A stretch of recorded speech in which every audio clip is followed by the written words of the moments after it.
Assalamu alaikum everyone, welcome back to DeveloperMaroof. This is lesson 3. Today we'll learn about JavaScript's primitive data types and how to check them using the typeof operator.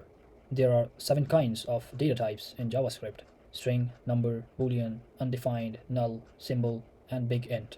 So let's practice them so we can understand them better. The HTML file is ready to load our script.js. Let's move straight into the JavaScript. So I'll start with a title in the console so we know we are in lesson 3. Console.log. This is lesson 3, primitive data types and type of operator. First data type is a string. String store text. I'll use let's say const user name is equals to DeveloperMaroof. Let's console it so we should see its result. Username. Open this in live preview. You can see here it's our first console and it's our second console. So the type of operator will show that what type of variable this is. So let's see by typing console.log. We should say type of user name, because we want to know that what is the type of this username variable. So to find out what type this variable has, we can check it by typing type of operator, and let's see what will be its result. So you can see this is a string because its value is a string. These double quotes called string, whatever is in it, it will be considered as a string. So username type is a string. Let's see other types. So the next is number data type. Let's say const user age is equals to 22. So JavaScript uses the same number type for integers and decimals. So if we want to add a decimal number, we can do that. So this variable data type is a number. So let's check it in console.log. Let's say user age, we have 22.1. Let's see its type, log type of user age.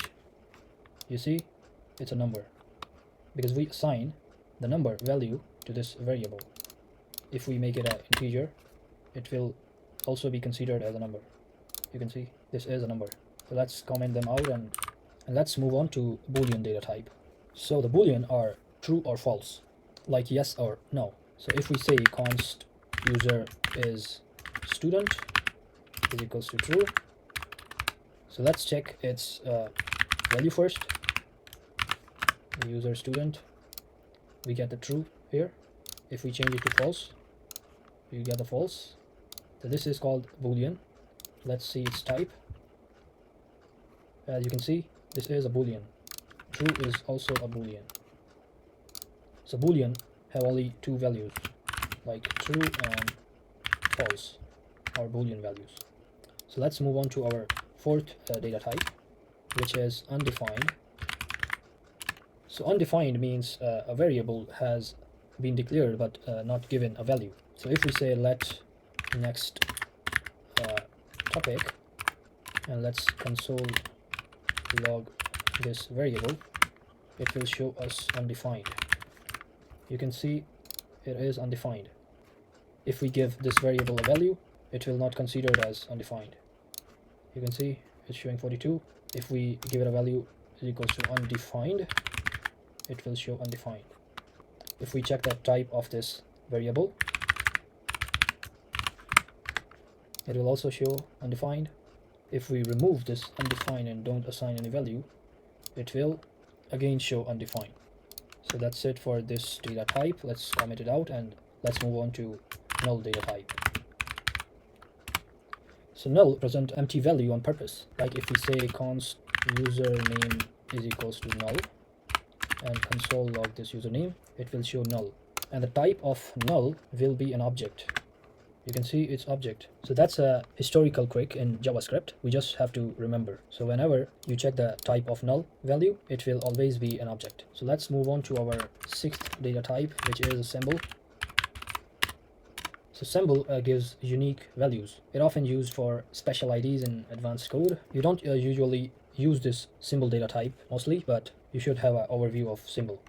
So let's say const unique id is equals to symbol 123, or let's say lesson 3. So let's log this variable unique id and log the type of unique id. You can see it's a symbol data type and this is its value. So this is the way we write symbol data type. You don't mostly use this data type, but you should have an overview of it. So let's move on to our 7th data type, which is BigInt. So BigInt is for very large integers beyond normal number limits. You also don't mostly use this BigInt data type, but you should know how it works. If we say large number is equals to any large number, and at the end we should put n, and let's check the console. Large number, type of large number. So you can see its result, and the data type of this large number is BigInt.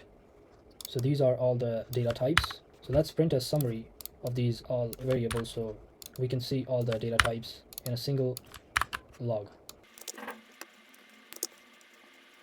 We can't use the same name of the const variable. Let's say lesson name. Let's log these all variables in single console. Let's use backticks, which we have covered in yesterday lesson. So username, $, curly braces, user name variable, which is this one. Let's type user age, $, user age. You can follow this through all the variables. I'm currently skipping it to show you the result. Let's save this. Let's comment out these logs so we can see only one log. So this. And let's put the type of all. We can see all the types. So you can see here in the console, username string, because username is a string, user age is a number, user is student is a Boolean, next topic is undefined, which is here, next topic variable, lesson name is an object, which is a null value, unique id is a symbol, and large number is a BigInt. So that's it for today's lesson. You just learned all 7 primitive data types in JavaScript and how to check them with typeof. In lesson 4, we will use these values while learning about operators, arithmetic, comparison, and logical operator. So if this helped you, like the video, subscribe, and share it with your friends. Jazakallah khair for watching. Allah Hafiz.